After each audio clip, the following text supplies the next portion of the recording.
সারা জীবন কষ্ট করেও অনেকেই সন্তানদের মানুষ করতে পারেন না, তারা অমানুষী হয়ে যায়। যদি তাই না হয়, তাহলে ৯০ বছর বয়সী একজন মা কেন একা নির্জনে নির্বাসনে থাকবেন? কেন তার সন্তানরা জীবিত থাকা অবস্থায় তাকে এভাবে থাকতে হচ্ছে? ভয় লাগে না একলা থাকতে? ভয় কিসের? আল্লাহ আছে। ছেলেপেলে দেখে না, ও নিজেই এখানটাতে থাকে ঝোড় জঙ্গলের ভেতরে, পোকামাকড়ে ভয় তাও করে না, ওইখানটাই থাকে সে। রাবেয়া খাতুন ৫ সন্তানের জননী। একসময় সংসার করেছেন, সন্তানদের বড় করেছেন, কিন্তু জীবনের শেষ প্রান্তে এসে সেই সন্তানদের ঘরেই ঠাঁই হয়নি ৯০ বছর বয়সী এই বৃদ্ধার। তাই বাধ্য হয়ে নিজের জমিতে ঝোপ জঙ্গলের মধ্যে টিনের ঝুপড়ি ঘরেই তার দিনরাত কাটছে। সাপ, বিচ্ছু, শেয়াল আর অন্ধকারের সঙ্গে প্রতিনিয়ত লড়াই করেই তার শেষ জীবন পার হচ্ছে। তবুও তার মনে সৃষ্টিকর্তার উপর পরম বিশ্বাস, আর সেটাই তার অদম্য সাহস। নিজে ছাগল মাগল পুষেছি, ছাগল মাগল দিয়ে জমি কিনেছি। তা আমি বেটার বউয়ের সাথে কাজ করতে যাবো কি করতে?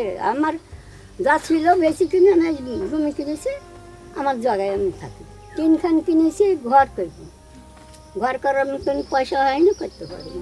মেহেরপুরের গাংনী পৌরসভার ঝিনিরপুল এলাকার এই বৃদ্ধার জীবন যেন অবহেলা আর বঞ্চনার এক নির্মম প্রতিচ্ছবি। প্রায় ২২ বছর আগে স্বামী আলাবক্স মারা যাওয়ার পর থেকেই ৪ ছেলে ধীরে ধীরে তার খোঁজ নেওয়া বন্ধ করে দেয়।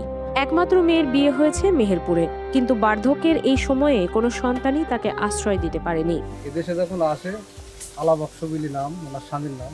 ওনার ছেলে হয়েছে ৪টা ছেলে, আর মেয়ে হয়েছে একটা। মেয়েটা এরকম অবস্থা মেহেরপুরে আছে। ইনি আমাদের মাঝে এভাবে আমরা দেখাশোনা করছি, যতটুকু পারি ততটুকু দেখি।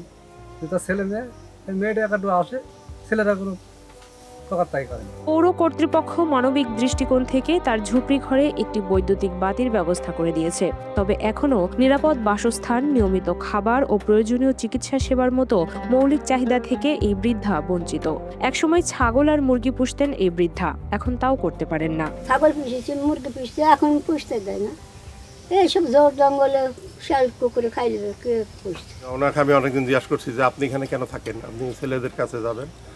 বললো যে ছেলের বউরা দেখতে পারে না, নানান রকম কথা বলে। সেই জন্যে উনি এইখানে আসে কারোর সঙ্গে কোনো সাহায্যও চায় না। কিভাবে চলে আমরা চিন্তা করি যে কিভাবে উনি চলে। পুত্রবধূদের অত্যাচারেই নাকি তিনি সেসব বাড়ি ছাড়তে বাধ্য হয়েছেন। অপমান অবহেলা সইতে না পেরে তিনি এভাবে একা থাকার সিদ্ধান্ত নেন। বেটার বউয়ের সাথে ঝগড়া না করলে খাইতে পাওয়া যায় না। আমার দরকার কি? তবে এইখানে একটা কথা, সন্তানরা চাইলে তাকে পরিবারে নিতে পারে, কিন্তু সে থাকবে হয়তো সে সেখানে অ্যাডজাস্টমেন্ট হয় না তার সাথে, তার পরিবারের লোকের সাথে, তার বোর সাথে, তার সন্তানের সাথে সে হয়তো অ্যাডজাস্টমেন্ট হয়ে উঠতে পারে না, যার ফলে সে সেখানে থাকতে চায় না। সন্তানদের মূল আগ্রহ জমি জমা বিক্রি করে যে যার মতন করে ভাগ করে নেয়া। বৃদ্ধা মায়ের খবর রাখার প্রয়োজন নেই তাদের। তারা যা পাবে নিয়ে যাবে, খাবে। আমাকে তো দিবে না কোনো জিনিস। তাহলে বেটা মানুষ করে, একটা বেটা খাওয়াই পরে মানুষ করা কঠিন না? সেই ছেলের বইয়েরা যদি মুখ করে, সেই বাড়ি থাকে মানুষ। সম্ভ্রান্ত পরিবারে জন্ম নেয়া রাবেয়া খাতুনের প্রচন্ড আত্মসম্মান বোধ, তবে ছোটবেলা থেকেই তার জীবনের বাস্তবতা বদলে যায়। মানে কেন আমার মা অন্ধ হয়ে গেছিল, চোখ এই ডানটি চোখ মানে তার অন্ধ হয়ে গেছিল। চোখ কিভাবে আল্লাহ করেছিল, চোখটা অন্ধ হয়ে যায়।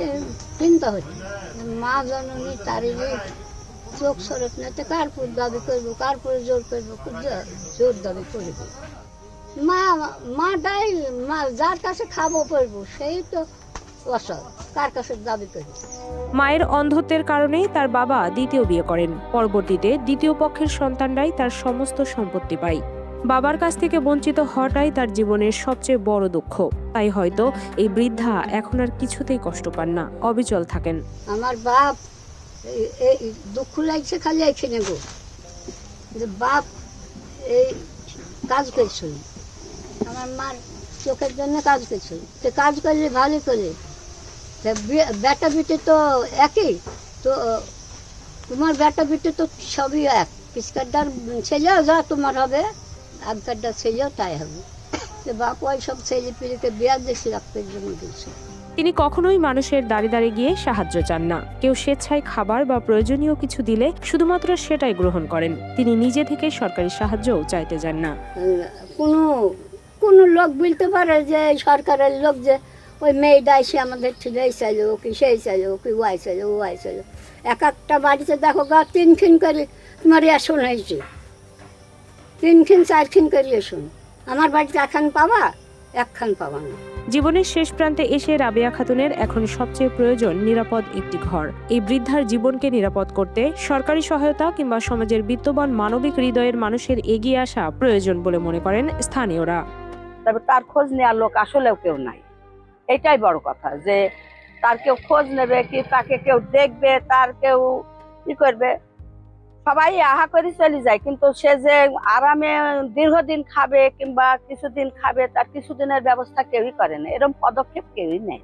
5 সন্তান জীবিত থাকা সত্ত্বেও বৃদ্ধা মা একা নির্জনে ভাঙাচোরা ঝুপড়ি ঘরে মানবেতর জীবনযাপন করতে বাধ্য হচ্ছেন। এটা আমাদের সমাজের জন্যও এক নির্মম বেদনাদায়ক বাস্তবতা, যে বাস্তবতা লজ্জার, ঘৃণার, ক্ষোভের। সৃষ্টিকর্তার উপর ভরসা করে এই অসহায় বৃদ্ধা এভাবে বেঁচে আছেন।